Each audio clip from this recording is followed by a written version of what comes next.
నమస్తే, welcome to debate point. నేను Rajasekhar. So ప్రధానంగా తెలంగాణ రాష్ట్రానికి పెట్టుబడుల లక్ష్యంగా దావోస్ వెళ్ళినటువంటి సీఎం రేవంత్ రెడ్డి బృందం టూర్ గ్రాండ్ సక్సెస్ అయింది. వివిధ సంస్థలతో వరుసగా సమావేశాలు నిర్వహించినటువంటి తెలంగాణ సీఎం రేవంత్ రెడ్డి ప్రతినిధి బృందం రాష్ట్రానికి భారీగా పెట్టుబడులు తీసుకొచ్చింది. ఇప్పటికే 10 సంస్థలు తెలంగాణలో పెట్టుబడులు పెట్టేందుకు దావోస్ వేదికగా ఎంఓయూ చేసుకున్నటువంటి పరిస్థితి. ఈ 10 సంస్థల ద్వారా రాష్ట్రంలో 1.32 లక్షల కోట్ల రూపాయలు పెట్టుబడులు రాబోతున్నాయి. 1,32,000 కోట్లు ఈసారి రికార్డు స్థాయిలో కాంగ్రెస్ పార్టీ ప్రభుత్వం అక్కడ ఒప్పందం చేసుకున్నటువంటి పరిస్థితి. కొత్త ఒప్పందాలతో పాటుగా 46,000 మందికి ఉద్యోగ అవకాశాలు లభించే అవకాశం కనిపిస్తోంది. గత ఏడాదితో పోలిస్తే ఈసారి రాష్ట్రానికి పెట్టుబడులు 3 పెరిగినటువంటి పరిస్థితి కనిపిస్తుంది. ఇటువైపు కాంగ్రెస్ పార్టీ గత 10 ఏళ్లలో లేనటువంటి పెట్టుబడులు తీసుకువచ్చామని గతంలో చెప్పినటువంటి పరిస్థితి 40,000 కోట్లు.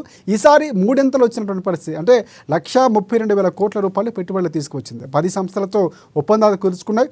ఇదే అంశం మీద ఈరోజు డిబేట్ పాయింట్ మనం కంటిన్యూ చేద్దాం. ప్రధానంగా కాంగ్రెస్ పార్టీకి సంబంధించి మనతో పాటు మధ్య శ్రీనివాసరెడ్డి గారు, కాంగ్రెస్ పార్టీ అధికార ప్రతినిధి, మనకి జూమ్ లైన్లో సిద్ధంగా ఉన్నారు. వారికి నమస్కారం. అలాగే అట్లూరి రామకృష్ణ గారు, బీజేపీ పార్టీకి సంబంధించి ఆయన కూడా మరి కాసేపట్లో జాయిన్ కాబోతారు, బీజేపీ సీనియర్ నేత. అలాగే రామ్మోహన్ రావు గారు, బండారు రామ్మోహన్ గారు, సామాజిక ఆర్థిక రాజకీయ విశ్లేషకులు, ఆయన కూడా మనకి జూమ్ కాల్లో సిద్ధంగా ఉన్నారు. వారికి నమస్కారం.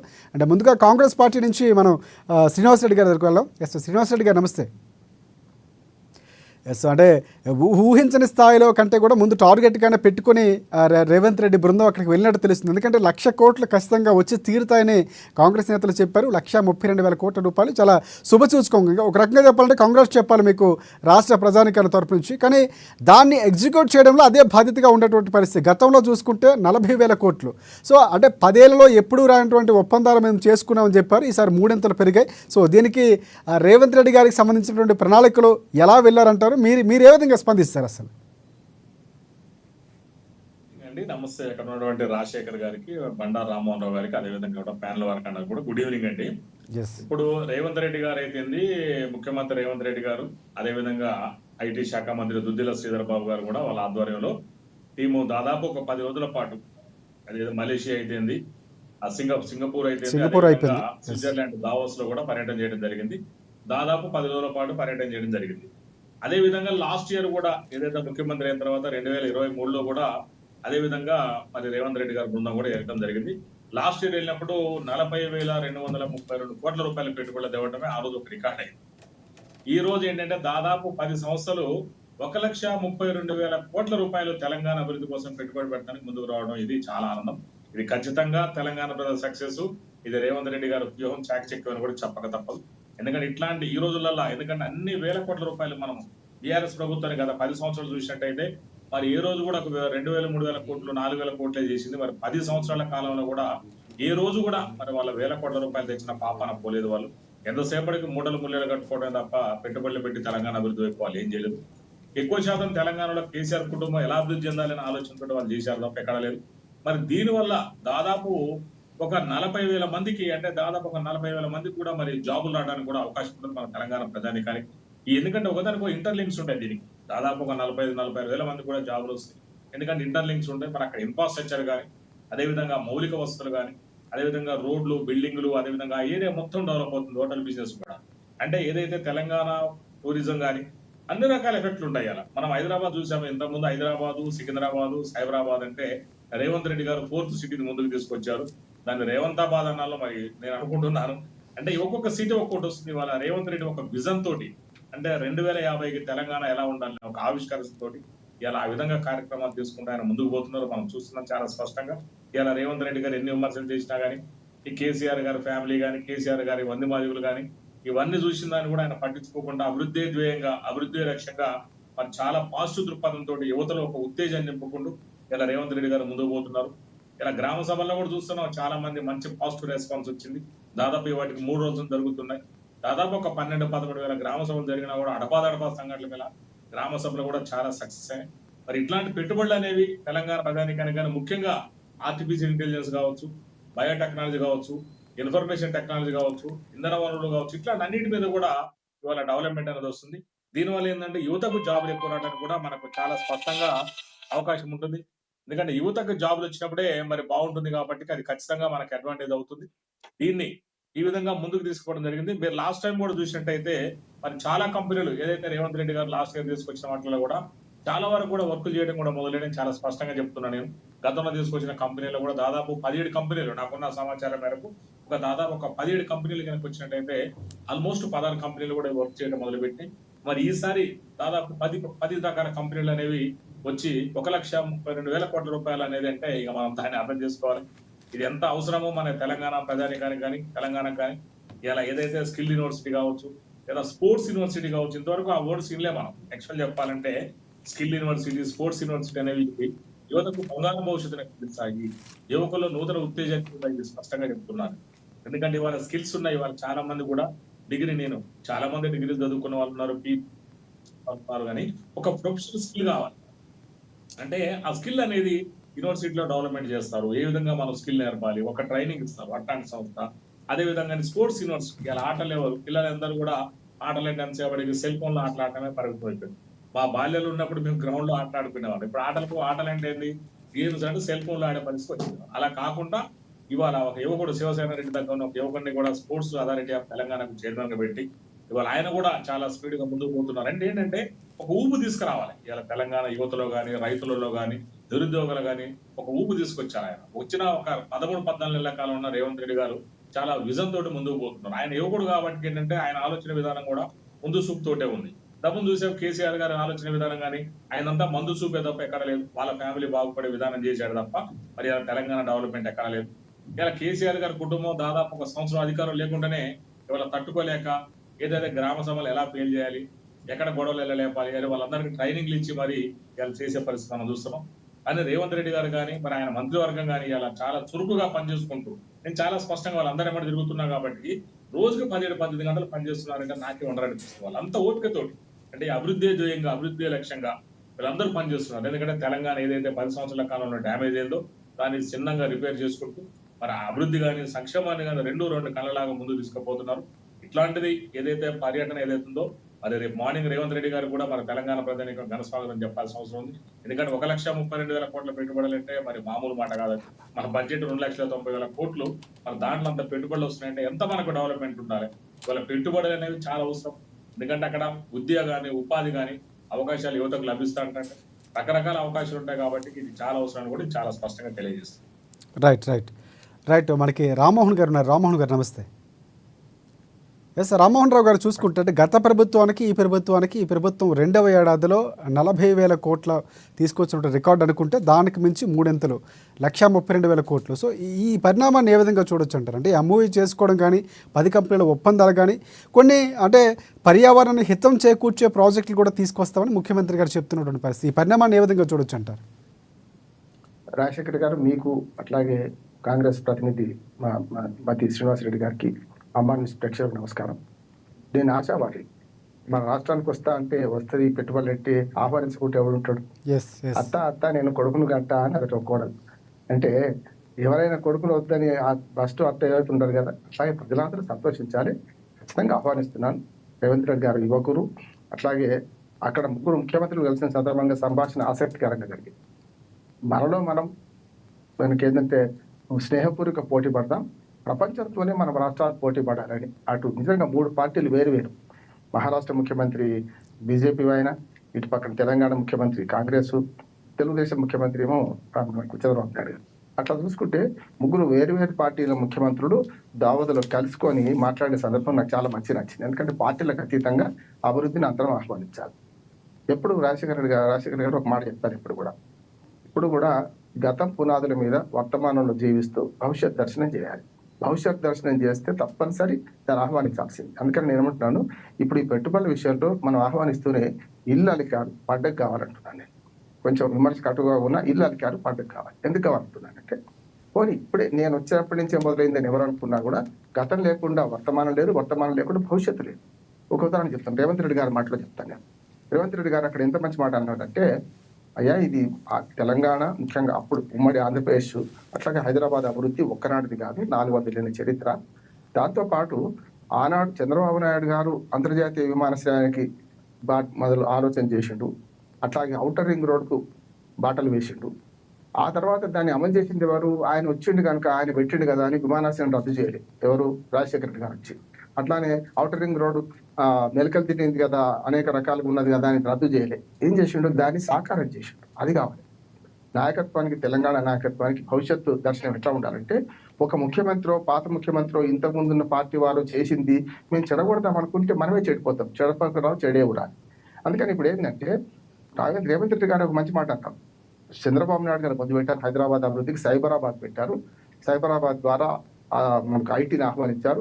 ఆనాడే ఐఎస్బి వచ్చిందంటే నిజంగా చంద్రబాబు నాయుడు గారి ఘనత అంటున్నాడు. పార్టీలకు అత్యంతంగా మాట్లాడుకున్నాను. అట్లాంటప్పుడు రాజశేఖర రెడ్డి గారు వచ్చినాక ఏం చేశారు, ఔటర్ రింగ్ రోడ్ పూర్తి చేసిండు. జస్ట్ కళ్ళకోయి దగ్గర ఒక చిన్న బిట్ ఆగితే నా ఘనత అని కేసీఆర్ గారు చెప్పుకున్నాం.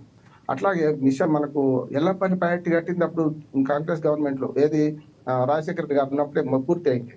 అంతేందుకు మన మెట్రో ఆల్మోస్ట్ పూర్తి అయింది రాజశేఖర రెడ్డి గారి హయాంలో.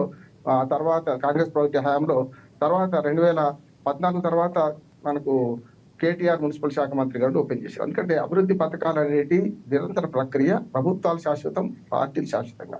కనుక దాన్ని ఒప్పుకోవాలి మనం. గతంలో దాన్ని అందుకని రేవంత్ రెడ్డి గారు ఇద్దరు ఒప్పుకున్నారు. మొదలేమో చంద్రబాబు నాయుడు గారు ఆలోచన, తర్వాత రాజశేఖర రెడ్డి గారు. ఇంకొక మాట అనాల్సి ఉండే అంటున్నాను నేను. కేసీఆర్ చుట్టము కాదు, పక్కము కాదు, కానీ గత 10 ఏళ్ళలో ఏం జరగలేదా? నేనేమంటున్నా, అమెజాన్ వచ్చింది మనకు. అమెజాన్ ఈ 10 ఏళ్ళలో వచ్చింది కదా. చాలా దావుదు పోయి వీళ్ళెట్లా, దావోస్కు పోయి వీళ్ళెట్లా చేస్తున్నారో అంతకుముందు కూడా కొంత వచ్చింది. రాలేదనడం సరైనది కాదు. నేను పుట్టినప్పటి నుంచే మొదలు ప్రపంచం అనుకుంటే అంతకంటే ఇంకోటి ఏం లేదు.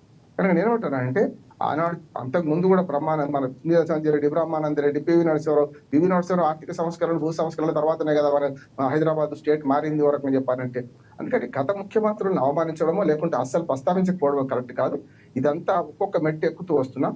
ఇవాళ అత్యున్నతమైన మెట్టు మీద ఉన్నాం. అందుకని ఇవాళ రేవంత్ రెడ్డి గారు ఈ ఏదైతే ఈ కుప్ప అంటే సిరిల కుప్ప, హైదరాబాద్ సిరిల కుప్ప మీద కూర్చున్నాం. దీన్ని చెదిరిపోకుండా ఇంకా పెంచే ప్రయత్నం చేస్తున్నాడు. చాలా అభినందిస్తాడు. యువకుడు, మంచి ఆలోచనలు ఉన్నాయి. నిజంగా చెప్పాలంటే ఎక్కడా కూడా కాగితం ముక్క చూడకుండా కూడా గంటల తరబడి మాట్లాడగలిగేవాడు. రాజకీయ నాయకత్వం, చతురత, అట్లాగే తాను విజన్ కూడా ఖచ్చితంగా ఉన్నది. లేకపోతే సామాన్య కుటుంబంలో పుట్టిన ఆయన ఇవాళ ముఖ్యమంత్రిగా వచ్చిందంటే ఇన్ని అంచెలు దాటి, ఇన్ని వ్యతిరేకతలు దాటి, ఇన్ని కేసులు దాటి, ఇంత నిర్బంధం దాటి వచ్చిందంటే ప్రతిభ లేకుండా రారు కదా. చాలా మంది కాంగ్రెస్ లో చాలా మంది నాయకులు ఉన్నారు. మన ముఖ్యమంత్రి ఎందుకు కాలేదు ఇప్పుడు మొన్న? అందుకనే నేనేమంటున్నానంటే, ఎవరి ప్రతిభ వాళ్ళది. రేవంత్ రెడ్డి గారు ఇప్పుడున్న తరానికి ఆలోచన చేస్తున్నాడు. ఇప్పుడు కేసీఆర్ కి, మనకు చంద్రబాబు నాయుడుకి వయసు రీత్యా చూసుకుంటే ఓ 20 ఏళ్ళు ముందున్నాడని నేను అనుకుంటున్నాను. మంచిది. దీంట్లో మూడు అంశాలు నేను అడుగుతున్నాను. ఎందుకంటే ఇప్పుడు వాళ్ళ గతంలో ఏం జరగలేదు, ఇప్పుడే మేము చేస్తున్నాం అనేది తప్ప, చేసే క్రమంలో ఇప్పుడు పోయినసారి దావోస్కి వెళ్ళినప్పుడు ఎన్ని పరిశ్రమలు ఇక్కడ అమలైనాయి, ఎన్ని పరిశ్రమలు వచ్చినాయి, శ్వేతపత్రం ప్రకటించాలి. అప్పుడు ప్రజలకు నమ్మకం కలుగుతుంది. ఇప్పుడు ఏమైతుందంటే సున్నాలకు తేడా తెలియకుండా పోతుంది. 45,000 కోట్ల, 50,000 కోట్ల, 60,000 కోట్ల. శ్రీనివాస్ రెడ్డి గారు ఒక మంచి మాట చెప్పారు. ఇవాళ వాటి ద్వారా ఉద్యోగాలు వస్తాయి ఖచ్చితంగా. నేనేమంటున్నాను అంటే, గతంలో మానవాభివృద్ధి అంటే నిర్వచనం వేరుగా ఉంటాయి. మానవాభివృద్ధి అంటే సహజ వనరులు, మనకున్న సంపద, వాటిని చూసేవాడు. ఇప్పుడు అట్లా మానవాభివృద్ధి అంటే ఆ రాష్ట్రంలో, ఆ దేశంలో విద్య, ఆరోగ్యము, మౌలిక వసతులు, దాంతోపాటు ఉపాధి కల్పన ఎట్లా ఉందంటే దాన్ని బట్టి మానవాభివృద్ధి సూచికలు మారినాయి. ఇప్పుడు నేనేమంటున్నానంటే, ఈ పరిశ్రమలు వస్తే మానవాభివృద్ధి జరగాలంటే ఎప్పుడైనా పరిశ్రమ గురించి మాట్లాడుతుంటుంటే మామూలుగా ఎట్లుందంటే, అంతర్జాతీయ సమాజం మెమాలో చూసిందంటే రాజశేఖర్ గారు, పెట్టుబడి ఎంత అని ఎవరు చూస్తారు. 45,000 కోట్ల, 50,000 కోట్ల, 1,00,000 కోట్ల కాదు, ఎంతమందికి ఉద్యోగాలు వస్తాయి. ఒక 1,000 కోట్ల పెట్టుబడితో ఒకరు వచ్చారు, 10 ఉద్యోగాలు వస్తున్నాయి. 100 కోట్ల పెట్టుబడితో ఒకరు వచ్చారు, 100 ఉద్యోగాలు వస్తున్నాయి అనుకోండి. ఖచ్చితంగా 100 కోట్ల పెట్టుబడిని ఆహ్వానించాలి. పెట్టుబడి ఎన్ని కోట్లు అనే సమస్యగా, ఆ పెట్టుబడి వల్ల మానవ వనరులను ఎంతవరకు ఉపయోగించుకుంటున్నాం. మరి యువ భారతం అనేది నవభారతం నిర్మించాలంటే యువ భారతానికి యువత పనిచేసే వర్గం ఎక్కువ ఉన్నప్పుడు, దీన్ని ఉపయోగించుకునే పరిశ్రమలు వచ్చినప్పుడు మనకు లాభం ఎక్కువ చేస్తాం. కానీ 1,00,000 కోట్ల పరిశ్రమ వచ్చి కూడా అంత యాంత్రీకరణ ఉందనుకోండి, అప్పుడు ఎవరికి పని దొరకదు. అప్పుడు ఏమవుతుందంటే గేట్ కీపర్ ఉద్యోగాలు కూడా లోకల్ వాళ్ళ దొరకాయి అనుకోండి, ఆ పరిశ్రమ పట్ల వ్యతిరేకత వస్తుంది. రైట్ రామ్మోహన్ గారు మళ్ళీ కొనసాగిద్దరు మీరు. మళ్ళీ మీ దగ్గరికి వస్తాను. అసలు ఏ కంపెనీలతో మనం అమ్మఒళ్ళు చేసుకున్నాం, సో మొత్తంగా ప్రాజెక్టులకు సంబంధించి పూర్తి వివరాలు తెలియజేసేందుకు మా సీనియర్ జర్నలిస్టు, మా ప్రతినిధి సచివాలయం నుంచి మనకు అందుబాటులోకి ఉన్నారు రాంబాబు. రాంబాబు చెప్పండి. ప్రధానంగా కాంగ్రెస్ పార్టీ ప్రభుత్వం 3 గతంతో పోలిస్తే సో 1,32,000 కోట్ల రూపాయలు అక్కడ పూర్తిస్థాయి ఒప్పందాలు చేసుకుంది. సో ఈ కంపెనీలు వరుసగా ఒకసారి ఎక్స్ప్లెయిన్ చేసే ప్రయత్నం చేయండి.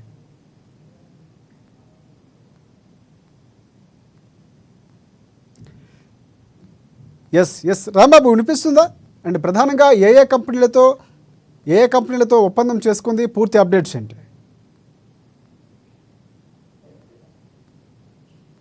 రైట్ రైట్ మనకి అక్కడ టెక్నికల్ ప్రాబ్లం వచ్చినట్టుంది. Yes right. శ్రీనివాస్ రెడ్డి గారు మీరు చెప్పండి. అంటే ప్రధానంగా ఇందాక మాట్లాడుతూ కూడా రామ్మోహన్ రావు గారు చాలా అంశాలు ప్రస్తావించారు. ఇళ్ళెలకగానే పండగ కాదు, గత ఏదైతే 40,000 కోట్లు ఒప్పందం చేసుకుందో గతంలో, సో అవి ఎంతవరకు అమలు, ఇవి కూడా ఒక శ్వేతపత్రం రిలీజ్ చేస్తే బాగుండేది అన్నటువంటి అభిప్రాయాన్ని వ్యక్తం చేశారు. సో మీరేమంటారు?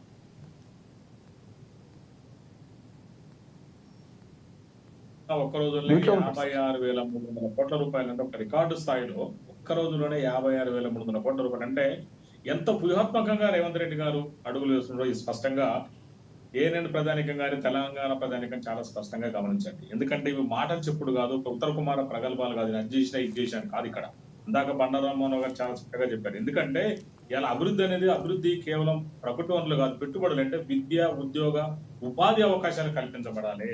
మనకు వచ్చే పెట్టుబడుల వల్ల ప్రజలకు కానీ ముఖ్యంగా విద్యార్థులకు, యువకులకు ఉపయోగపడాలి. ఇన్ఫ్రాస్ట్రక్చర్ డెవలప్ కావాలి. ఇవాళ మనం చూస్తున్నాం, ఇవాళ రీజనల్ రింగ్ రోడ్ అనేది ఒకప్పుడు మనకు రింగ్ రోడ్ హైదరాబాద్, తర్వాత ఔటర్ రింగ్ రోడ్డు, ఇవాళ రీజనల్ రింగ్ రోడ్ అనేది ఇలా భారతదేశంలోనే అత్యంత పెద్దదాగా ఇవాళ గుర్తింపు పొందే అవకాశం ఉంది. నిజంగా అదే కనుక ఏర్పడితే మరి హైదరాబాద్ ఇవాళ మెట్రోపాలిటన్ సిటీ కావడానికి చాలా అవకాశం ఉంది. మరి హైదరాబాద్ ఇవాళ భారతదేశంలోనే ముంబై తర్వాత అత్యంత జనాభా గల ప్రాంతంగా ఉంది. అంటే భారతదేశానికి నేను అనుకోవడం ఏంటంటే ఖచ్చితంగా 2-3 సంవత్సరాల భారతదేశానికి హైదరాబాద్ రెండో రాజధాని అయితే నాకు చాలా నమ్మకం ఉంది. ఖచ్చితంగా హైదరాబాద్ భారతదేశానికి రెండో రాజధాని కావడం ఖాయం. ఎందుకంటే ఇవాళ హైదరాబాద్ ఉన్నటువంటి గొప్పదనం ఏంటంటే హైదరాబాద్ చుట్టుపక్కల ఎక్కడ 100 కిలోమీటర్ల వరకు కూడా చాలా చక్కని సారవంతమైన నెలలు ఉన్నాయి. మరి చాలా గవర్నమెంట్ భూములు ఉండడం వల్ల కూడా ఎవరైతే ఇట్లాంటి పెట్టుబడులకు వచ్చినప్పుడు ఆ పెట్టుబడులు వాళ్ళకి ఎంకరేజ్మెంట్ ఇవ్వడానికి కూడా ఆ ల్యాండ్స్ ని ఏదైతే రేట్ ప్రకారం మన గవర్నమెంట్ రేట్ ప్రకారం ఇచ్చి ఎంకరేజ్ చేయడానికి కూడా మనకు అవకాశం ఉంది. ఇలా భారతదేశంలో ఎక్కడైనా భూములు ఇవాళ మనం చూసినట్టయితే ఇవాళ వాతావరణం ఎంత అనుకూలంగా ఉందో మీరు హైదరాబాద్ వాతావరణం గమనించాలి. ఇవాళ ఢిల్లీ కావచ్చు, ఢిల్లీ ఏంది వాతావరణం మొత్తం ఖరాబ్ అయిపోయింది, మొత్తం పొల్యూషన్ ఉంది. ఇవాళ ఒక్కొక్క బ్యాడ్ తోటి ఉంది. కానీ హైదరాబాద్ ఏంటంటే ఇవాళ చాలా చక్కగా ఉంది. ఇలా రేవంత్ రెడ్డి గారు కూడా విప్లవాత్మక నిర్ణయాలు తీసుకుంటున్నారు. హైడ్రా చాలా మందికి అర్థం కాకపోవచ్చు, అపార్థం చేసుకోవచ్చు, కానీ ఇవన్నీ దృష్టిలో పెట్టుకుని ఢిల్లీ వాళ్ళు కూడా గత 25 ఏళ్ల కింద ఇంతే అనుకున్నారు. ఆ రోజు కూడా ఇట్లా చేస్తూ ఏంది అనుకున్నారు. ఇవాళ అట్లా చేయకపోవడం వల్ల ఇలా ఢిల్లీ లాస్ట్కి వచ్చే వారికి ఎప్పుడైనా నేను పోయినా కూడా అసలు మనం బయట తిరగలేదు ఢిల్లీలో. అంటే ఎంత డస్ట్ అనిపిస్తుంది అంటే ఆశ్చర్యం అనిపిస్తుంది, ఏంది ఎట్లుంది అనిపిస్తుంది. ఏదో న్యూఢిల్లీ ఏఐసీసీ ఆఫీసర్ అటు వెళ్తే కొద్దిగా నీట్గా కనపడదు తప్ప అసలు మామూలు ఢిల్లీకి వెళ్తే మనం ఉండలేము. అక్కడ ఒక మార్కెట్ ఏరియా టైప్లో ఉంటుంది. ఆ సుప్రీంకోర్టు ఆ ఏరియాకి వెళ్ళి అంటే ఇవన్నీ పరిస్థితులు చూసినాను దగ్గర నుంచి కూడా. కానీ హైదరాబాద్ మన హైదరాబాద్ ఎంతుందంటే అమర్ హైదరాబాద్ అని గర్వంగా చెప్పుకుంటట్టుంది. ఇవాళ హైదరాబాద్ కూడా తలమానికంగా 4th సిటీ రేవంత్ రెడ్డి గారు తీసుకురాబోతున్నారు. మరి దాంట్లో కూడా ఇవాళ స్కిల్ యూనివర్సిటీ కావచ్చు. శ్రీనివాస్ రెడ్డి గారు ఒకసారి ఇందాక రామ్మోహన్ రావు గారు మాట్లాడుతూ అంటే గత ప్రభుత్వాలు వేసిన పునాదులు, ఆ తర్వాత అంటే భవిష్యత్తు ఉండాలన్నా పూర్తిగా అందరూ సమన్వయం ఉండాలి, ఈ అంశాలు కూడా ప్రస్తావించారు. అంటే గత నాయకులు, గత ప్రభుత్వాలు చేసినటువంటి కృషి కూడా కొంత ఉందని భావిస్తున్నారా మీరు? ఖచ్చితంగా. అంటే ఇప్పుడు ఎవరైనా మొదలు పెడతారు కదండి, మొదలు పెట్టడం ఎంత ముఖ్యమో కొనసాగించడం చాలా ముఖ్యం ఇక్కడ. ఎందుకంటే మొదలు పెట్టడం ఒక ఆశయాన్ని కొనసాగించాలంటే ఆ దృక్పథం కూడా ఉండాలి ప్రభుత్వాలు, కొనసాగించాలి కదా. ఇప్పుడు ఐఏఎస్ ప్రిపేర్ అయితే చూసిన నేను ఇప్పుడు యూనివర్సిటీలో చదువుకున్న కూడా బుక్స్ అని తీసుకొచ్చుకొని ఇంట్లో పెట్టుకుంటాడు. ఇక అయిపోయినట్టే నేను 2 years లో ఐఏఎస్ కలెక్ట్ అయినా అది కాదు. ఇక్కడ బుక్స్ తెచ్చుకొని ఇంట్లో పెట్టుకుంటే ఐఏఎస్ కామ్ మనం అవి చదవాలి. ఏంటంటే ఆ పట్టుదల ఉండాలి. మనం ఎవరో మనం అనుకోవడం కోసం కాదు, ఇవాళ మొదలు పెట్టినాం అనుకోవాలి, చేస్తున్నాం అనుకోవాలి, సివిల్స్ రాస్తున్నాం అనుకోవాలి కాదు, మన అచీవ్మెంట్ కావాలి. ఇవాళ రేవంత్ రెడ్డి గారు ఆ ప్రయత్నం చేస్తున్నాడు అని నేను అనుకుంటాను. ఆయన ఎక్కడ కూడా ఇలాంటి విమర్శలు కానీ ఇబ్బందులు కానీ ఇవాళ ఎన్ని విమర్శలు వచ్చినా కూడా పట్టించుకోకుండా ఆయన ముందుకు పోతున్నాడు. అంటే ఎంత రిస్క్ తీసుకుంటాడో మనం అర్థం చేసుకోవాలి. వాళ్ళ కాంగ్రెస్ పార్టీ నేను చెప్పడం కాదు, ఎందుకంటే దగ్గర నుంచి చూస్తున్నారు రేవంత్ రెడ్డి గారిని. ఆయన చదువుకుంటారు కాబట్టి అంటే ఆయన అంత స్థాయి నుండి కూడా మామూలు మాలాంటి కార్యకర్తలతో కూడా మాట్లాడడం ఆయన గొప్పతనానికి ఆయనకే చెల్లింది. ఇలా చాలా మంది మనం చూస్తున్నాం, చిన్న పదవులు ఉన్న వాళ్ళు ఎవరిని లెక్క చేద్దామని చూస్తున్నాం. సో ఆయన ఏంటంటే ఒక విజన్, యూత్ ని ఎంకరేజ్ చేయాలి, యువకులు ఈ దేశానికి వెన్నుముక. ఆయన ఒక రాజీవ్ గాంధీ గారి విజన్ తెలకుండా ముందు తీసుకెళ్తున్నారు. ఒక పివి నరసింహరావు గారి మేధావితనాన్ని తెలకుండా ముందు తీసుకెళ్తున్నారు. ఇందాక చెప్పారు రామ్మోహన్ రావు గారు ఏమన్నారంటే 1991 లో ఇవాళ ఆ రోజు మరి పివి నరసింహరావు గారు గ్లోబలైజేషన్, నేషనలైజేషన్ అనే ఒక రకమైనటువంటి కొత్త వర్క్ తీసుకొచ్చారు. ఆ రోజు కూడా చాలా మంది డంకెల్ ప్రతిపాదనలు అవన్నీ నా చిన్నతనం నేను ఎన్ఎస్ఓ తిరిగినప్పుడు విన్నాను. అవన్నీ మనకు కొత్తగా అనిపించింది, ఇబ్బంది అనిపించింది. కానీ ఇవాళ ఈ దేశంతో ముందు పోయిందంటే ఆ రోజు ఆయన తీసుకొచ్చినాయి కావచ్చు, ఇలా రాజీవ్ గాంధీ గారు తీసుకొచ్చినది సాఫ్ట్వేర్ అనేది రాజీవ్ గాంధీ గారు ఆ రోజు కంప్యూటర్ తీసుకొచ్చారు. ఇవాళ మనకు మహావృక్షం అయిపోయింది హైదరాబాద్ అంటే. హబ్ అయిపోయింది, సాఫ్ట్వేర్ కి హబ్ అయిపోయింది, ఐటీకి హబ్ అయిపోయింది. ఐటీతో పాటు బీటీ కూడా వచ్చింది, అంటే బయోటెక్నాలజీ కూడా రంగం బాగా డెవలప్ అయింది. అదే విధంగా రకరకాలుగా ఇంధన రంగం డెవలప్ అయింది. ఇవన్నీ రకరకాలు. ఇప్పుడు తెలంగాణలో డ్రైపోర్ట్ నిర్మించే ఆలోచన కూడా ఉందని కూడా మరి ఇవాళ ఈ దావోస్ ఒప్పందంలో కొన్ని అర్థమవుతున్నాయి. దీన్ని మచిలీపట్నం పోర్టు కానీ ఇక్కడ డ్రైపోర్ట్ హైదరాబాద్ లో పెట్టేసి దీని అనుసంధానం చేయడంలో కూడా ఒక కారిడార్ లాగా ఏర్పాటు చేయాలని కూడా పెద్ద పెద్ద ఆలోచనతో ఉన్నారు. ఇది చాలా అంటే ఎంత ర్యాపిడ్ డెవలప్మెంట్ మనము గమనించాలి. ఇవాళ పొలాల్లో కూర్చొని రాజకీయాలు చేయడము, కేసీఆర్ లాగా కేటీఆర్ లాగా పొలాలు పెట్టడం కాకుండా ఫస్ట్ మనం రాజకీయాలు చేసుకోవడానికి చాలా టైం ఉంటుంది, కానీ ఫస్ట్ డెవలప్మెంట్ కావాలి కదా. మనం పదవి లేకుండా ఉండమని చెప్పేసి అనుకుంటే ఎట్లా? ఇవాళ మనం చూస్తున్నాం, అది కాదు ఇవాళ రేవంత్ రెడ్డి గారు అవన్నీ పట్టించుకోకుండా, విమర్శలు ఏది పట్టించుకోకుండా చాలా పాజిటివ్ దృక్పథంతో ముందుకు పోతున్నారు, చాలా విజన్ తోటి ముందుకు పోతున్నారు. ఈ పెట్టుబడులు అనేవి పోయినసారి మీరు ఇప్పుడు ఇందాకన్నా రాజశేఖర్ గారు గతంలో వచ్చినా కూడా దాదాపు నేను అదే చెప్తున్నాను మీకు, 17 దాకా ఒప్పందాలు జరిగితే 16 ప్రత్యక్షంగానో పరోక్షంగానో కొద్ది గొప్ప ఏదో విధంగా మొదలుపెట్టి ఇప్పుడు ఒక 10 సంవత్సరాలు వస్తున్నాయి. మరి ఈ ఒప్పందాల ప్రకారం దాదాపు 1,32,000 కోట్ల రూపాయలు ఇవాళ పెట్టుబడులు మరి తెలంగాణకు రాబోతున్నాయి. ఇలా దేశంలో పెట్టుబడులు ఎంత ఉంటుంది ఏమో లేదని ఒక రాష్ట్రానికి ఎంత పెట్టుబడులు అంటే మనం ఆలోచించుకోవాలి. పోయిన సంవత్సరం చూసుకుంటే వాళ్ళు దాదాపు 3 రెట్ల కంటే ఎక్కువ పెరిగింది, అంటే 3.5 times ఆల్మోస్ట్. అంటే ఎంత దీన్ని కనుక మనం స్ట్రీమ్ లైన్ చేసుకొని స్ట్రీమింగ్ కనుక చేసుకోగలిగితే ఖచ్చితంగా ఇక్కడ మళ్ళీ ప్రైవేటైజేషన్ సంబంధించిన ఉద్యోగాలు కానీ ఇలా సాఫ్ట్వేర్ వచ్చి ఎంత డెవలప్ అయిందండి వాళ్ళు.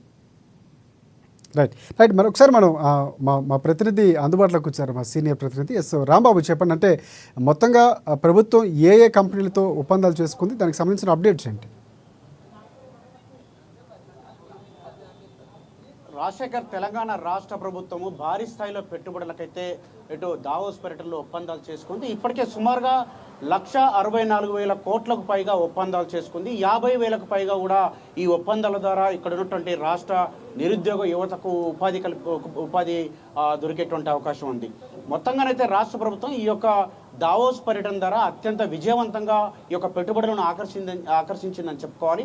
మరొకవైపు సింగపూర్లో కూడా పర్యటించినటువంటి సీఎం బృందం ఇటు స్పోర్ట్స్ సంబంధించినటువంటి యూనివర్సిటీలను, అదేవిధంగా అక్కడ ఉన్నటువంటి క్రీడా నైపుణ్యాలను, శిక్షణ నైపుణ్యాలను వీటన్నింటినీ పరిశీలించడమే కాకుండా ఇటు మూసీకి సంబంధించినటువంటి ప్రాజెక్టు విషయంలో కూడా ఒప్పందాలు చేసుకున్నటువంటి పరిస్థితి. మొత్తానికైతే దావోస్ పర్యటనకు సంబంధించి వివిధ భారీ స్థాయిలో కంపెనీలతో అయితే ఒప్పందాలు చేసుకోవడమే కాకుండా దావోస్ పర్యటనలో ఇక్కడ ఉన్నటువంటి హైదరాబాద్లో ఉన్నటువంటి విప్రో లాంటి కంపెనీలో కానీ, ఇన్ఫోసిస్ లాంటి కంపెనీలకు వీళ్ళతో ఒప్పందాలు చేసుకొని ఇటు ఇన్ఫోసిస్ అయితే సుమారుగా 17,000 కొత్త ఉద్యోగాలను, కొత్త క్యాంపస్ నెలకొల్పి 17,000 ఉద్యోగాలను ఇచ్చేందుకు ఉపాధి కల్పన ధ్యేయంగా ముఖ్యమంత్రి రేవంత్ రెడ్డి అయితే ఒప్పందాలు చేసుకోవడం జరిగింది. మరొకవైపు ఇటు హైదరాబాద్లో అనేక కంపెనీలతోటి ఒప్పందాలు చేసుకొని ఉద్యోగాలు కూడా కల్పించాలంటే లక్ష్యంతో ఇటు ముఖ్యమంత్రి పర్యటన కొనసాగుతున్నది. ఫ్యూచర్ సిటీని అభివృద్ధి చేయడంతో పాటుగా హైదరాబాద్లో, ముఖ్యంగా హైదరాబాద్ అనేది ఈ యొక్క పరిశ్రమలు నెలకొల్పేందుకు అనువైనటువంటి ప్రాంతం అని చెప్పేసి చెప్పేటువంటి ప్రయత్నం చేయడం జరిగింది. వరల్డ్ ఎకనామిక్ ఫోరం 55వ వార్షిక సదస్సులో కూడా ఆ రకమైనటువంటి ప్రయత్నం రాష్ట్ర ప్రభుత్వం చేసింది.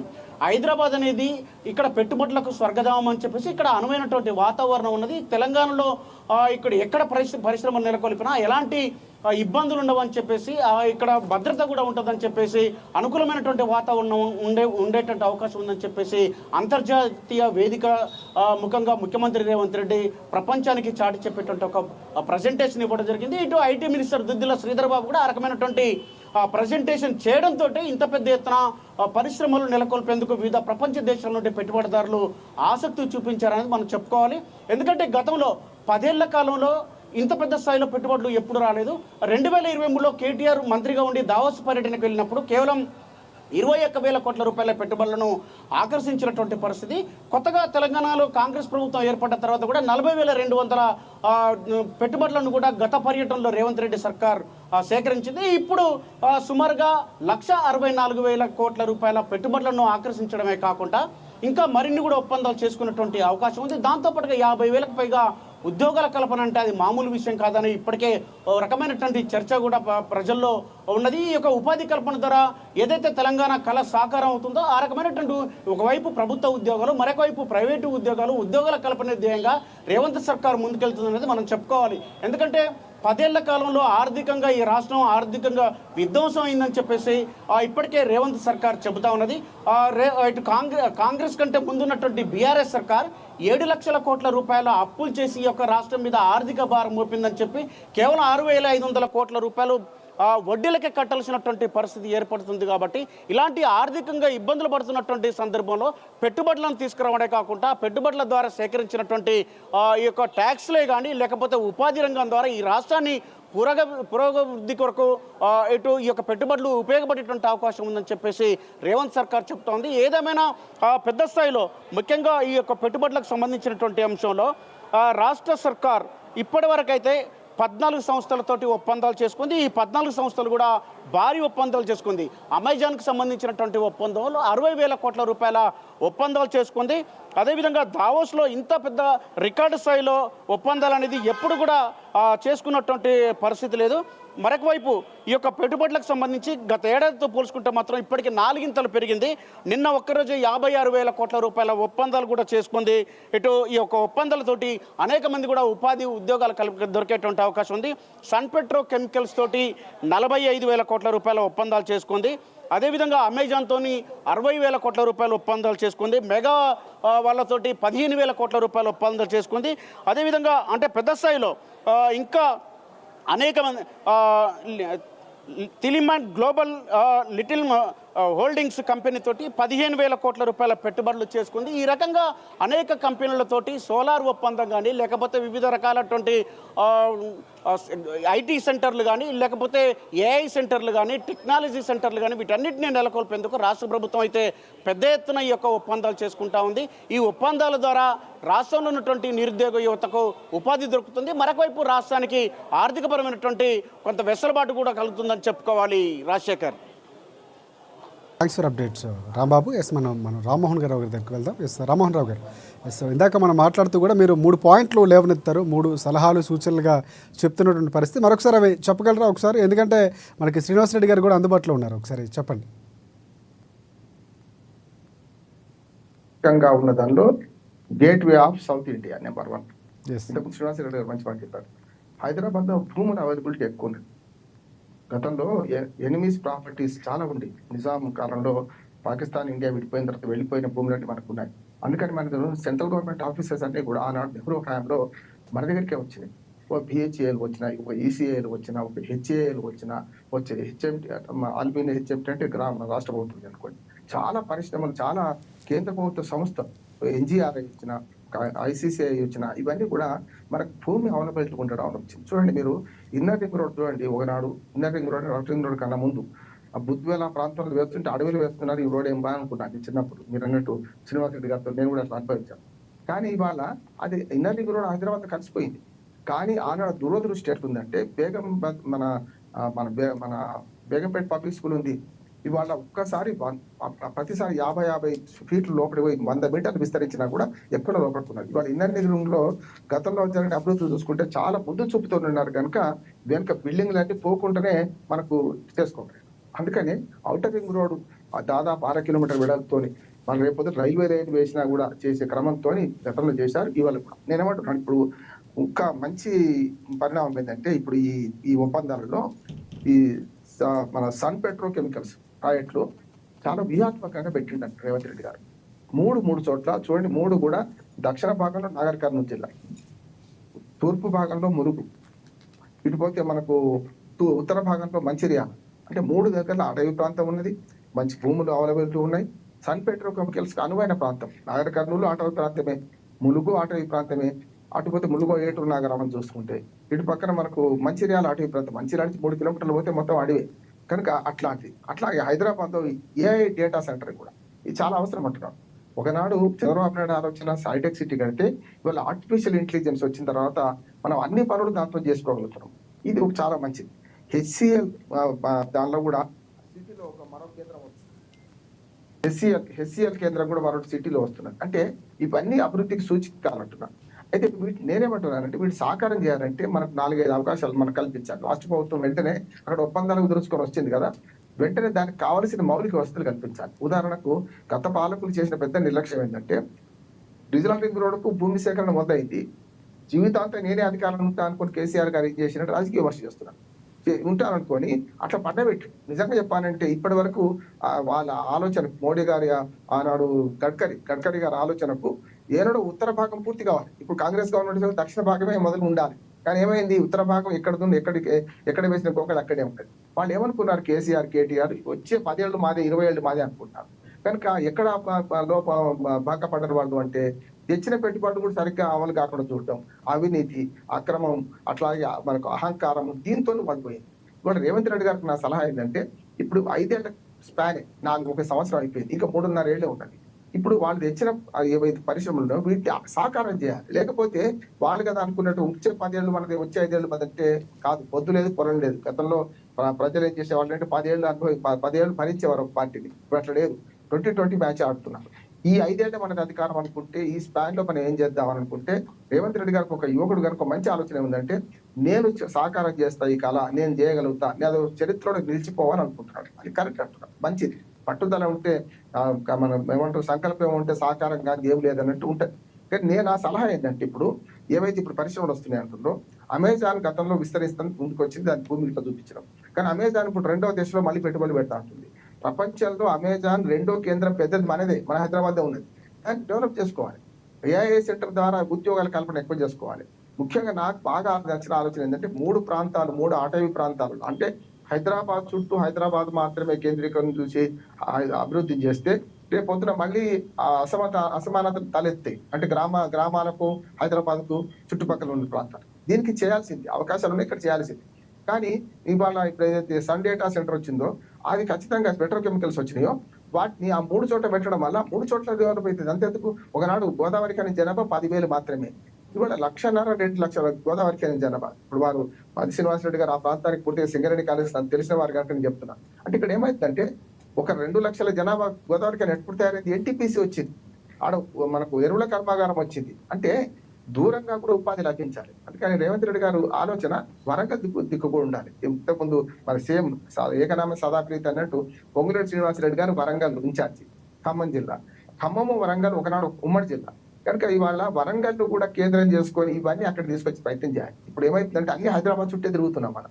నా ఆలోచన ఏంటంటే, నా విజ్ఞప్తి ఏంటంటే, ఈ ప్రభుత్వము వరంగల్ ను ఒక కేంద్రంగా, అటు నిజామాబాద్ ను ఒక కేంద్రంగా, ఉత్తరాంధ్ర కిందికి మహబూబ్నగర్ కేంద్రంగా కొంత ఈ డెవలప్మెంట్ డీసెంట్రలైజ్ చేస్తే ఈ ఆర్థిక అసమానతలు కానీ రేపొద్దున ఇవి రాకుండా ఉంటాయి. నేను చెప్పిన పెట్రోకెమికల్స్ విషయంలో స్పష్టంగా న్యాయం చేసినట్టుగా అది సాకారం కావాలి. పెద్ద పెట్టుబడి, అక్కడ లోకల్ వాళ్ళకు ఉద్యోగాలు వస్తాయి. ఇక్కడ కూడా చేయాల్సిన పని ఏంటంటే, హైదరాబాద్ కేంద్రంగా తప్పనిసరి ఉంటుంది. ఎందుకంటే వచ్చేవాడు హైదరాబాద్ చూసుకొని వస్తాడు. కానీ ఇది దాటి కూడా మనకు తెలంగాణలో ప్రాంతాలు ఉన్నాయి. దాదాపు 250-300 కిలోమీటర్ల దూరం ఉన్నది. అందుకని రేవంత్ రెడ్డి గారు ఒక మంచి పని చేస్తున్నారు ఏంటంటే, విమానాశ్రయాల డెవలప్మెంట్ కూడా. ఇప్పుడు జిఎంఆర్ తో సంస్థ కొట్లాడి మరి నిజంగా చెప్పాలంటే, వరంగల్ మామునూరు విమానాశ్రయం రావాలంటే ఫస్ట్ శత్రువు ఎవరంటే మనకి ఇంటర్నేషనల్ ఎయిర్పోర్ట్ కట్టిన జిఎంఆర్ వాళ్ళు 150 కిలోమీటర్లు వస్తలేదు, 149 వస్తుంది, 143 వస్తుంది అని చెప్తున్నారు. కనుక దాన్ని ఏం చేశారు, ఏదైనా కానీ మీరు ఎట్లా లెక్క పెట్టుకున్నా సరే ఏర్ లెక్క పెట్టడం మనకు మన మామునూరు విమానాశ్రయం కావాలంటే చుట్టూ తిరిగిపోతామని చెప్పి ఇవాళ వరంగల్ రోడ్డు పట్ల కూడా ఉన్నది. ఇప్పుడు భూసేకరణ పెద్ద సమస్య. రాజశేఖర్ గారు, వరంగల్ ఇప్పుడు మన రింగ్ రోడ్ చాలా భూసేకరణ మిత్రులు రోజు గొడవ జరుగుతున్నాయి. నేను చూస్తున్నాను, రోజు గొడవ జరుగుతున్నాయి. కనుక ఇప్పుడు పెద్ద సవాల్ ఏంటంటే, ఈ ప్రభుత్వానికి పరిశ్రమలు వచ్చినప్పుడు ఇక్కడ హైదరాబాద్ లో కొంతవరకు మనం స్పేస్ అడ్జస్ట్ చేయగలుగుతాం. ఎందుకంటే గత ఎత్తున కదా, ఒక్క కేసీఆర్ కాదు, అంతకుముందున్న పాలకులు అందరూ కూడా కొంత భూమి సేకరణ చేసి పెట్టిండ్రు, కొంత అమ్మీరు కూడా, 2 కూడా ఇది. కనుక భూమి అమ్మకుండా ఉన్న భూమిని సరిగ్గా వినియోగించుకుంటే పరిశ్రమలకు మన భూమి ఇవ్వడానికి సిద్ధంగా అంటే ముఖ్యమంత్రి గారు కూడా, రామ్మోహన్ రావు గారు మీరు అన్నట్లు ముఖ్యమంత్రి గారు కూడా ఎప్పటికప్పుడు కేంద్రంతో టచ్ లో ఉండేటువంటి పరిస్థితి, కేంద్రంతో కావాల్సినటువంటి సందర్భంలో మాట్లాడుతున్నారు. పెట్టుబడుల విషయంలో కానీ లేకపోతే మిగతా రావాల్సిన నిధుల సందర్భంలో కానీ ఆయన మాట్లాడుతున్నారు. మొన్న మెట్రోకి సంబంధించినటువంటి సందర్భంలో కూడా ఆయన భూములకు సంబంధించి గత ప్రభుత్వం క్లియర్ చేయనటువంటి సందర్భాలు కూడా ఆయన మాట్లాడి క్లియర్ చేయించుకున్నారు. రాష్ట్రం కోసం ఎవరితోనైనా మాట్లాడుతారంటున్నారు. కాబట్టి ఆ వాతావరణం కూడా కొనసాగిస్తున్నారు అనుకోవచ్చు మనం. రాజశేఖర్ గారు మంచి పాయింట్ రేవంత్ సార్. నేను ఫస్ట్ నాడు అభినందించిన రేవంత్ రెడ్డి గారు ఎలక్షన్ రిజల్ట్స్ వస్తుంటే ఆయన ఇంటి దగ్గర ప్రెస్ మీట్ పెట్టాను. నేను ఆయన ముఖ్యమంత్రి అయితే అప్పటికే అనుకోలే కదా, ఎందుకంటే కాంగ్రెస్ పార్టీ జాతీయ పార్టీ. కానీ ఒక మంచి మాట అన్నాడు ఏంటంటే, దిగిపోతున్న కేసీఆర్ గారి సలహాలు తీసుకుంటాను, కిషన్ రెడ్డి గారి సలహా తీసుకుంటాను, మోడీ గారిని కలుస్తాను, అసదుద్దీన్ ఓవైసీ సలహాలు కూడా తీసుకుంటాను. వెంటనే నేను ఆ రోజే గంటలో మాట్లాడినాను, ఇది అభినందించే విషయం అని చెప్పి. ఎందుకంటే యువకుడు, వాళ్ళందరూ ఆలోచన తీసుకుంటాను. ఆఖరికి హాస్పిటల్ పోయి చూసి వచ్చిండు కూడా కేసీఆర్ గారిని. సరే తుంటి విరిగింది, హాస్పిటల్ పోయి చూసి వచ్చినప్పుడు సందర్భం కాదు మాట్లాడడానికి.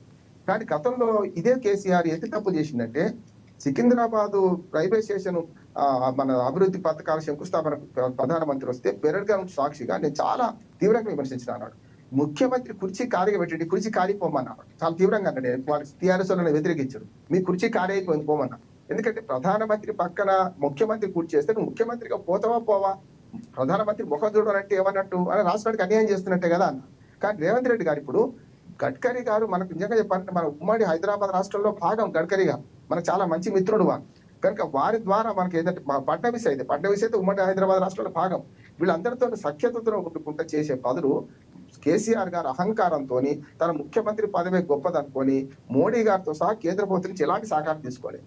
గమ్మత్ ఏంటంటే ప్రాంతీయ పార్టీ అటువంటి మొండికేసి కూర్చుంటే మరి జాతీయ పార్టీ నిజంగా కాంగ్రెస్ కును బీజేపీకి చుక్కెదురు, ఎడమొఖం.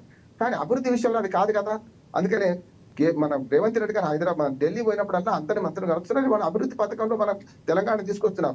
వాళ్ళ అవసరం కూడా ఉంది. బీజేపీని పెంచుకోవాలంటే బీజేపీకి నిరుత్తరైన బీజేపీని ఒక 4% వేసిన వాళ్ళు ఎలక్షన్ల ముందు ఓడిపోవడానికి అదే ప్రధాన కారణం.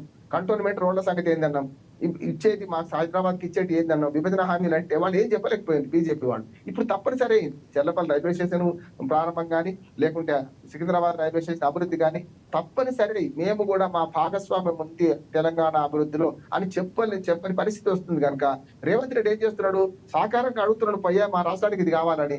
ఇవ్వకపోతే వారే తప్పైతే బదనం చేయొచ్చు, కానీ అడగకపోతే అమ్మాయిని పెట్టదు కదా. కేసీఆర్ గారు చేసిన పెద్ద తప్పైతే అహంకారంతో కేంద్ర ప్రభుత్వాన్ని 5 ఏళ్ళు దూరం పెట్టాడు. మొదటి 5 ఏళ్లలో కొంచెం చేసిండే. రైట్ రామ్మోహన్ గారు అంటే కేసీఆర్ కి సంబంధించినటువంటి అధ్యాయం ముగిసిపోయింది ఒక రకంగా.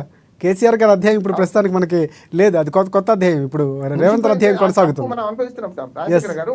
ఆ తప్పు వల్ల మనం తెలంగాణ ప్రజలు అనుభవిస్తున్న అభివృద్ధి 5 ఏళ్ళు అయిపోయింది. 10 ఏళ్ల పాటు ఆగింది, 5 ఏళ్ల పాటు కాదు. అదే లాస్ట్ 5 ఏళ్ళు, మొదటి 5 ఏళ్ళు కొంత మనం క్షమిద్దాం. ఎందుకంటే ప్రజలు రెండోసారి ఓటేసింది కదా. రెండోసారి ఓటేయడానికి కారణం ఏంటంటే అభివృద్ధి పని మధ్యన ఆగిపోద్దని వేసిండ్రు. రెండోసారి వచ్చినాక అవినీతి అహంకారం ఇంకేమున్నా చెప్పండి.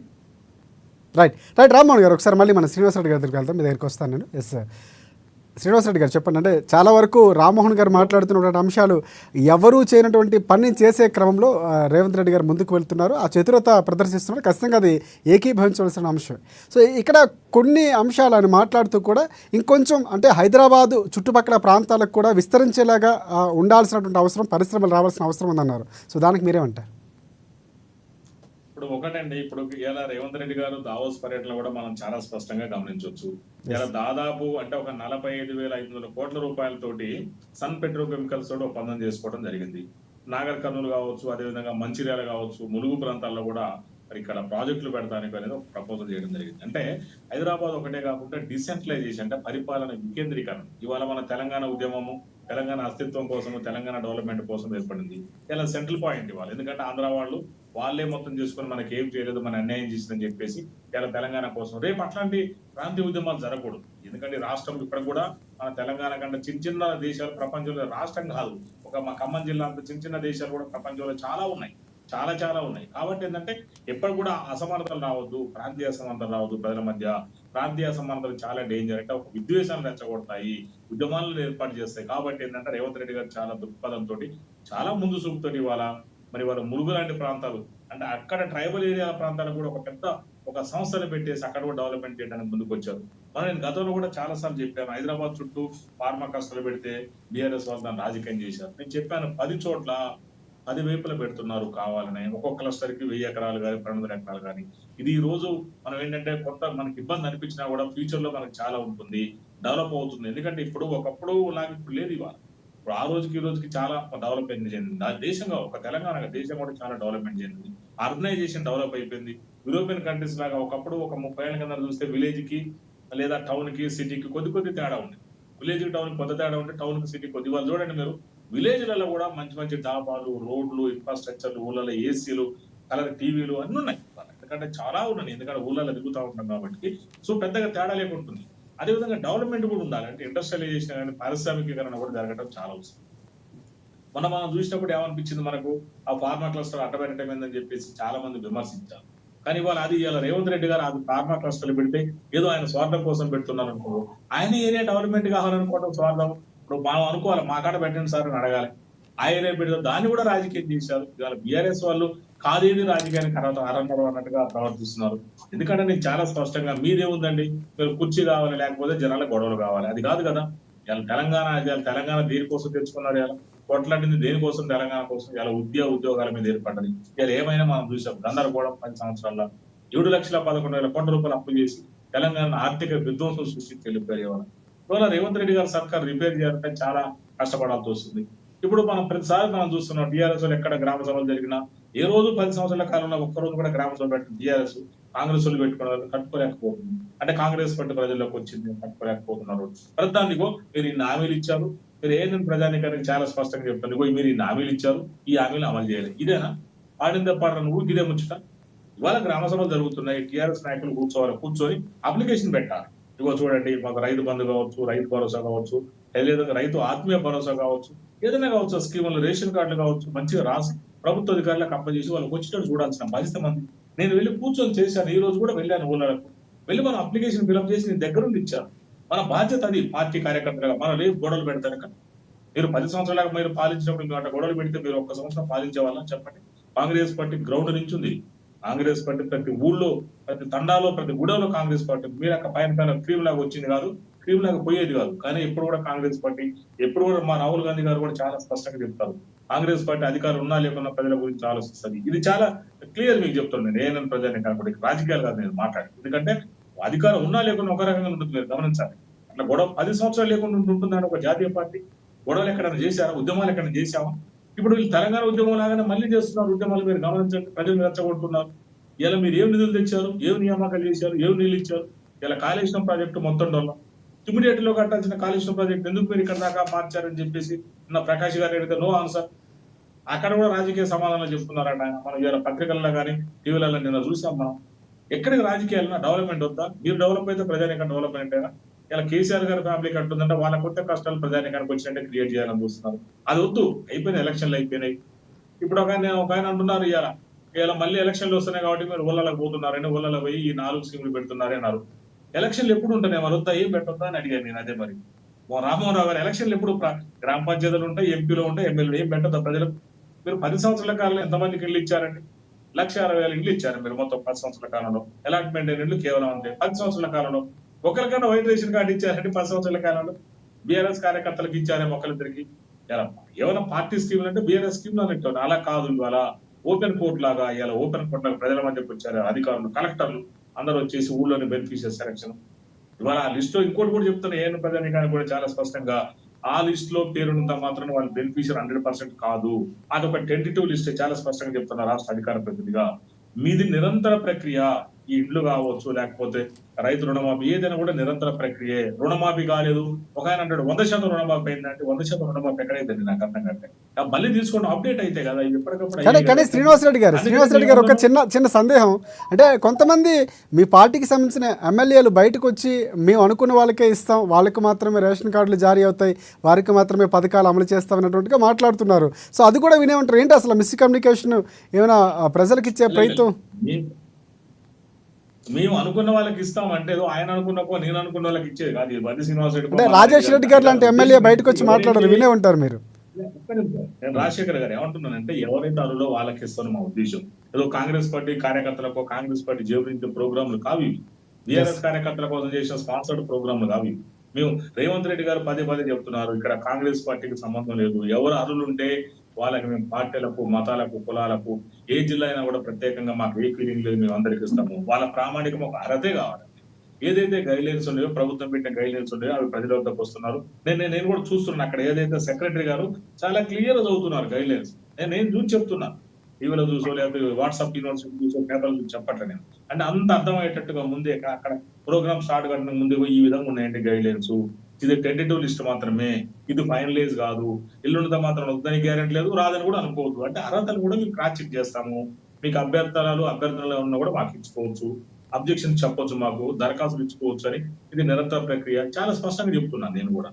ఎవరు కూడా అపోలకు పోదు, టీఆర్ఎస్ చేసే గొడవలు కూడా మీరు కూనుకోవద్దు. ఎందుకంటే మనకు ఇవాళ మన 10 సంవత్సరాలు జరిగింది అదే కదా. మన విజువలిపారు ఉద్యమాల పేరుతో ఇవాళ తెలంగాణ వాళ్ళతో జాగిరి చేసుకున్నారు, కోర్టు దండుకొని కూర్చున్నారు. మళ్ళీ వాళ్ళ అధికారం లేకపోయారు, ఏడ మా తప్పులు బయటపడితే మళ్ళీ మేము ఏడ జైలుకి పోవాలను, ఏడ బేలు చుట్టూ తిరగాలను అని చెప్పేసి, ఒకేలు చుట్టూ తిరగాలని చెప్పేసి మళ్ళీ ఉద్యమం లాగా మళ్ళీ చేయాలని చూస్తున్నారు. దయచేసి తెలంగాణ ప్రజానికి చాలా స్పష్టంగా చెప్తున్నాం, మీరు అన్ని కూడా గమనించండి. మేము ఖచ్చితంగా అర్హత ఉన్న వాళ్ళకి, ప్రతి ఒక్క చివరి వ్యక్తికి కూడా అర్హత ఉంటే కాంగ్రెస్ పార్టీ స్కీమ్లు వస్తాయి. ఈయటం లేట్ అవుతుంది తప్ప ఈయటం మాత్రం ఆగదు. ప్రక్రియ ఖచ్చితంగా మీకు ఏది రావాలన్నా కూడా వస్తాయి. రైట్. రామ్మోహన్ రావు గారు, ఎస్, ప్రధానంగా శ్రీనివాసరెడ్డి గారు చాలా క్లియర్గా చెప్పారు. అంటే నిన్న మనం ఈ టాపిక్ గురించి మాట్లాడుకున్నాం. ఇక్కడ ఎక్కడా కూడా నిరంతర ప్రక్రియ, ఆందోళన చెందాల్సిన అవసరం లేదు. అర్హులు ఖచ్చితంగా పథకాలు అందుతాయి, వారికి న్యాయం జరుగుతుందని చెప్తున్నారు. ఇక్కడ కాంగ్రెస్ పార్టీ చేసిన తప్పు ఏంటంటే మొట్టమొదటి ఇద్దామనుకునే మంచివి, నేను నిన్న కూడా చెప్పాను, మన లింగమేళకు వచ్చారు, ఇద్దామనుకున్న పథకాలు మంచివి కానీ హామీలు అకమించి ఇచ్చారు, ఈ అమలు సాధ్యం కాదు. కేసీఆర్ గారు సంక్షేమం అభివృద్ధి అని పెట్టి అవి ఇచ్చేవే సాధ్యం కాని పరిస్థితుల్లో 1,40,000 కోట్ల రూపాయలు కావాలి ప్రతి సంవత్సరానికి సంక్షేమ పథకాలు అమలు చేయాలంటే అంతకు మించి ఇచ్చే హామీలు సరైన అమలు కావడం కష్టం అంట. పెద్ద తప్పు ఏంటంటే డెడ్ లైన్ పెట్టుకున్నారు, అక్కడ సమస్య వచ్చింది. ఇవాళ ప్రజలు ప్రశ్నిస్తున్నారు, దానికి కారణం ఏంటంటే డెడ్ లైన్ పెట్టుకున్నారు. 100 రోజులు, మొన్నటికి మొన్న 25 డిసెంబరు మన రైతు కూలీలకు ఇస్తా అన్నది, ఇప్పుడు 26 జనవరి. ఇప్పుడు పెడతానంటే ఆశ, కొడతానంటే భయం ఉంటుంది రాజశేఖర్. అందుకని నేను ఏమంటానంటే ఈ డెడ్ లైన్ పెట్టుకోవడం వల్ల వచ్చిన సమస్య, వాళ్ళు పెట్టుకుందేది కొత్తగా ప్రజలు చేసింది. నెంబర్ 1. రెండోది శ్రీనివాస్ రెడ్డి గారు పూర్తిగా ఎక్కువిస్తున్నాడు. గతంలో అంతా పాలన అంతా కూడా గుమ్మనంగా వాళ్ళు ఇష్టం ఉన్నట్టు జరిపిస్తున్నారు. మీరు అన్నట్టు రేషన్ కార్డు ఇవ్వలేదు, మీరు అన్నట్టు ఏ పథకాలు కూడా వాళ్ళ అనుయాలకు ఇచ్చుకున్నారు. కానీ ఇప్పుడు అదే విమర్శ మన మీద కూడా వస్తుంది. ఎందుకు? కానీ నేను నిన్నటించి అంటున్నాను ఏంటంటే గ్రామ సభల ద్వారా లబ్ధిదారుల ఎంపిక చాలా కరెక్ట్. నేను వార్డు మెంబర్గా, సర్పంచ్గా, మండలాధ్యక్షుడిగా పనిచేసిన కాంగ్రెస్ పార్టీలో ప్రత్యేక ఆహ్వానితుడిగా ఉన్నాను గతంలో. ఈ రామచంద్రరెడ్డి గారు అది మంత్రిగా మన పిసిసి అధ్యక్షుడు ఉన్నప్పుడు, గీతారెడ్డి గారు మా ఇంట్లో ఓటరు. సమస్య అది కాదు. ఇక్కడ ఏమవుతుందంటే ఇప్పటిదాకా చేసిన పొరపాటు గ్రామ సభలు ఎలాంటి విలువ చేయలేదు, చాలా తప్పు. ఇవాళ ఈ కాంగ్రెస్ ప్రభుత్వం గ్రామ సభలు విలువస్తుంది. గ్రామ సభలు గొడవలు ఎందుకు జరుగుతాయి? అక్కడ 10 మందిలో పెట్టిన పంచాయతీ కానీ గొడవ జరుగుతుంది, వద్దంటే జరుగుతుంది. కనుక ఇక్కడ నా ప్రశ్న 2 ఉన్నాయి. ఒకటేమో రేపు 26 నుంచి అమలయ్యే పథకాలకి టెంటేటివ్ లిస్ట్ అంటున్నారు కదా, ఈ టెంటేటివ్ లిస్ట్ చదువుతున్నారు, అందులో అర్హులు వీళ్ళకి ఇస్తారా? రేపు మన రాజశేఖర రెడ్డి గారు, మన రేవంత్ రెడ్డి గారు రేపు పొద్దున మన 26 జనవరి నాడు పబ్లిక్ మీటింగ్ లో ఇస్తున్నారు. మరి ఏ లిస్టు పట్టుకొని ఇస్తారు? ఎందుకంటే టైం లేదు. ఇప్పుడు వాళ్ళ సమయం లేదు మిత్రమా అన్నట్టు రేపు గ్రామ సభ రేపు 26 లాస్ట్, 25 నాడు ఒక్కటే నాడు ఫైనల్ చేయాలి, 26 నాడు పొద్దున్నే వాళ్ళు పంచాలి కదా. అందుకనే 3-4 స్పష్టత లేవు అంటున్నాడు. ఇప్పటికి కూడా మంత్రులకు లేదు, మరి కాంగ్రెస్ నాయకులు ఇబ్బంది పడతారు, శ్రీనివాసరెడ్డి గారు కూడా ఇబ్బంది పడతారు. అక్కడికి పోతే ఏమైందంటే మీరు ఆ రైతు భరోసా 6,000 ఇస్తారా, 12,000 ఇస్తారా? మీరు రెండు బాకీ ఉన్నారు కదా, 12,000 ఇస్తారా, 6,000 ఇస్తారా? 12,000 సంవత్సరం కానీ 2 బాకీ ఉన్నారు, 2 ఇస్తారా, 1 ఇస్తారా? రైతు కూలీలను ఎట్లా గుర్తిస్తారు? ఇప్పటికి గుర్తించిన సందర్భం లేదు. మూడవది రేషన్ కార్డులో కూడా నిజంగా రేషన్ కార్డు నిరంతర ప్రక్రియ, ఇవాళ ఒక్కనాటితో కాదు. ఇవాళ 6 లక్షల కొత్త అప్లికేషన్లు రేషన్ కార్డు వచ్చినాయంటే గత 10 ఏళ్ల పాపమే. చాలా మంది కుటుంబాలు విడిపోతాయి, కొడుకు పెళ్లి అవుతుంది, కొడుకు పెళ్ళేది కూడా వస్తుంది, వేరే కుటుంబాలు అయితే నిరంతర ప్రక్రియ నడుస్తూనే ఉంటుంది. కానీ అనర్హుల వాటిని ఏరి వేయకుండా కొంచెం కష్టమే, అది ఎవరితో కాదు. అనర్హులు డాక్టర్లు, ఇంజనీర్లు, అడ్వకేట్లు చాలా మంది చదువుకున్న వాళ్ళు చాలా మంది ఉన్నారు. అంతేందుకంటే గత టీఆర్ఎస్ మన పెద్ద సుదర్శన్ రెడ్డి మన తెల్ల రేషన్ కార్డుకు అప్లికేషన్ పెట్టుకుంటాట. ఇది దుర్మార్గం. ఆయన అరగల అర్బన్ డెవలప్మెంట్ దానికి పనిచేసిండు, మాజీ ఎమ్మెల్యే, ఆయన దరఖాస్తు పెట్టుకుంటే ఎంత హాస్యాస్పదం. అందుకనే మనం ఏం చేయాల్సింది సార్, ఏదైనా కానీ కొంచెం వ్యతిరేకత వచ్చినా సరే రేషన్ కార్డులలో 100కి 50% తప్పు ఉన్నాయి, 50% అనర్హులకు ఉన్నాయి. కానీ అర్హులకు ఇంకో 10 లక్షల మంది ఉన్నారు. వీళ్ళకి ఇవ్వాలంటే వాళ్ళకి తీసేయాలంటున్నారు. అది సాధ్యమవుతుందా కదా ఆలోచన చేయండి. గ్రామ సభలు పెట్టండి. ఇప్పుడు పలానా శ్రీనివాసరెడ్డి గారికి రామ్మోహన్ రావు గారు ఒకసారి మనం శ్రీనివాసరెడ్డి గారి దగ్గరికి వెళ్దాం. ఎట్లా ఇస్తామని నేను అడుగుతా. రామ్మోహన్ రావుకు పలానా రేషన్ కార్డు ఇస్తారంటే తప్పు కదా, ఆయన ఆదాయం ఇంత కాదని మీరే చెప్తారు. అందుకనే గ్రామ సభలో పెట్టే సంస్కృతి మంచిది, కాంగ్రెస్ పార్టీ పూర్తిగా సమర్థిస్తున్నారు. అక్కడ శ్రీనివాసరావు గారు, శ్రీనివాసరెడ్డి గారు చెప్పండి. మీరు అంటే చాలా ప్రశ్నలు సంధించారు, అసలు వినే ఉంటారు. ఇప్పుడు రాజశేఖర గారు ఒకటి గమనించండి. మీరు ఇప్పుడు ఎందుకు గ్రామ సభలు పెట్టడము ఒక రకంగా చెప్పాలంటే రసాభాస చేస్తారని అందరికి తెలుసు. అది ఎవరికి అర్థం కాని విషయం కాదు, ఇది ఏమో బ్రహ్మరాశం కాదు. అయినా కూడా ఎందుకు పెట్టాల్సి వచ్చిందంటే ఎక్కడ దాపరికం లేదు, ఇక్కడ ఎక్కడ సీక్రెసీ లేదు. అరువులు అని చాలా స్పష్టంగా మాట్లాడుతాం. అరువులు అంటే అర్హత గల వాళ్ళు మాత్రమే అరువులు. కాంగ్రెస్ పార్టీ కావడం అర్హతనో, లేకపోతే వాళ్ళ సర్పంచ్ బంధువు కావడం అర్హతమో, లేకపోతే బీఆర్ఎస్ కావడం అర్హత కాదు. ఆ స్కీమ్కి ఆయన అరువులై ఉండాలి. అది గ్రామ సభ ద్వారా ఎంపిక జరుగుతుంది. గ్రామ సభలు గొప్పాలని ఇప్పుడు మా సార్ చెప్పారు. ఇప్పుడు ఏమన్నారు, ఇప్పుడు క్లియర్ గా అన్నారు. ఇప్పుడు రామ్మోహన్ రావు గారు, ఇప్పుడు రామ్మోహన్ రావు గారు, బండారు రామ్మోహన్ రావు గారు అడుగుతారు, ఇతనికి ఎంత ల్యాండ్ ఉంది, ఎలిజిబుల్ అని అర్థమైపోతుంది కదా. ఇంతకుముందు ఏం జరిగింది, మనకు అట్లా జరిగిందా? అసలు ఏ రోజన్నా గ్రామ సభలు పెట్టినా అసలు ఆ వర్డ్ విన్నావా అంటే మనం? అసలు పంచాయతీరాజ్, నేను అడ్వకేట్, ప్రాక్టీసింగ్ అడ్వకేట్, పంచాయతీరాజ్ సిస్టానికే దెబ్బ. పంచాయతీరాజ్కి గాంధీ గారి కళ్ళగన్న పంచాయతీరాజ్ గారి వ్యవస్థనే వాళ్ళు నిర్వీర్యం చేసింది కేసీఆర్. ఆ నిధులు ఎన్ని మళ్ళీ మీ అందరూ తెలుసు. ఆ పంచాయతీరాజ్ నిధులు మొత్తం కూడా ఆయన సొంత నిధుల కోసం వాడుకున్న సందర్భాలు మనం చాలా స్పష్టంగా చూసాం. మనం ఇలా పంచాయతీలో కొన్ని 100 కోట్ల రూపాయలు ఇలా సర్పంచులకు గిరిడలు పెండింగ్ ఉన్నాయి. ఆ పాపం ఏమవుతుందంటే గత బీఆర్ఎస్ సర్కార్ పెండింగ్ పెట్టింది. దానికి మళ్ళీ కేటీఆర్ గారు పైపెచ్చంటారు, ఏమంటారంటే మా బీఆర్ఎస్ సర్పంచ్లు ఎక్కువ ఉన్నారు కాబట్టి అందుకనే కాంగ్రెస్ ప్రభుత్వం రాజశేఖర రెడ్డి గారు ఇవ్వట్లేదు. అదే మీ బీఆర్ఎస్ వాళ్ళప్పుడు మీ ఎప్పుడు ఇవ్వకుండా మేము ఏడండి, మీరేమో అన్ని అప్పులు చేసి వెళ్ళిపోతా ఉంటాం. మీరు చూడండి మొన్న ఏదైతే ఆరోగ్యశ్రీకి కూడా 730 కోట్ల రూపాయలు బకాయిలు ఉన్నాయి. ఇవాళ మొన్న మేము దాదాపు 1130 కోట్ల రూపాయలు కట్టేసి పాతవి కట్టుకుంటూ మళ్ళీ కొత్తవి కూడా కొన్ని కట్టడం జరిగింది. మాత్రం మళ్ళీ మేము వచ్చిన తర్వాత అయినా కూడా ఇలా ఎడ్యుకేషన్ విద్యా సంస్థలతో నిర్వీర్యం అయిపోయినాయి. దాదాపు ఎవరు కూడా ఫీజు రియంబర్స్మెంట్ లేదండి. 4 సంవత్సరాల నుండి డిగ్రీ కానీ పీజీ కానీ ఇంజనీరింగ్ ఎవరు కూడా సరిగ్గా లేదు. ఇలా పరిస్థితి మొత్తం నిర్వీర్యం చేశారు ఆయన. అలా కాకుండా ఇవాళ గ్రామ సభలు పెట్టి ఆధార్ కార్డు కావచ్చు ఏదైనా కూడా ప్రత్యక్షంగా ఇవ్వాలి, ప్రజలకు అర్థం కావాలి, కాంగ్రెస్ పార్టీ ఏం చేస్తుంది తెలవాలి.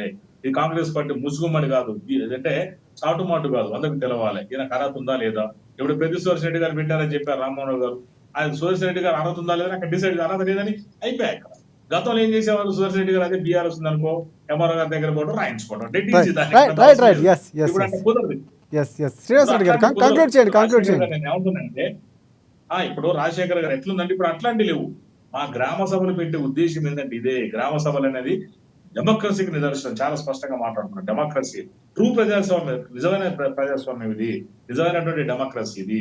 ఇలా ఊళ్ళని అర్హత మీ ఊళ్ళో మీరు ఎంపిక చేసుకోండి. మీకే మీ దగ్గరికి ఆఫీసర్లు వచ్చారు, అధికారులు వచ్చారు, మీ సర్పంచ్ గారు, మీ ఎంపీటీసీ గారు అందరూ మీ సమక్షంలో ఉన్నారు, మీ ఎమ్మెల్యేలు ఉన్నారు, మీ ఎంపీలు ఉన్నారు, చేసుకోవచ్చు మీరు డెడ్డీస్. ఇక మీరు ఏది డిసైడ్ చేస్తారు. ఎందుకంటే గ్రామ సభ అనేది అత్యుత్తమైన సభ. గ్రామంలో ఎట్లా అసెంబ్లీ ఎట్లా రాష్ట్రానికి గ్రామ సభను తిరుగులేని సభ కదా. మీరు ఏది డిసైడ్ చేస్తే అదే ఫైనలైజ్ చేస్తారు అధికారులు కూడా. ఇక్కడ దాపరికం లేవు. ఖచ్చితంగా ఈ గ్రామ సభలు కూడా అందరూ కూడా పార్టిసిపేట్ చేయండి.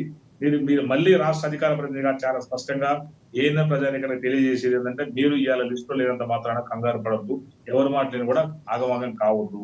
ఇది నిరంతర ప్రక్రియ. మీరు రేపు కూడా అప్లై చేసుకోవచ్చు, ఎంఆర్ ఆఫీస్ లో అప్లై చేసుకోవచ్చు, ఎండిఓ ఆఫీస్ లో అప్లై చేసుకోవచ్చు, మీ గ్రామ పంచాయతీ కార్యాలయంలో కూడా వర్కింగ్ అవర్స్ మీరు అప్లై చేసుకోవచ్చు.